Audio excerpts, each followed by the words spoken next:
O yan guys, oh. Isang malaking usbong na lang ang natira. Inalis na natin yung old vines. So, heto na yung mga old vines niya. Ito na, oh. Ibig sabihin, hindi na siya connected dun sa kanyang main plant. So, alisin natin yung mga hindi na kailangan. At pababatain natin itong ating kalabasa. Ayan, oh. Yun, oh, guys, oh. Oh. Oh. Ito yung old vines.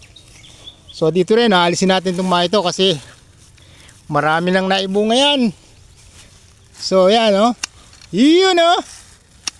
Okay. Oh, hindi naman lumilipat na. Naka-steady naman.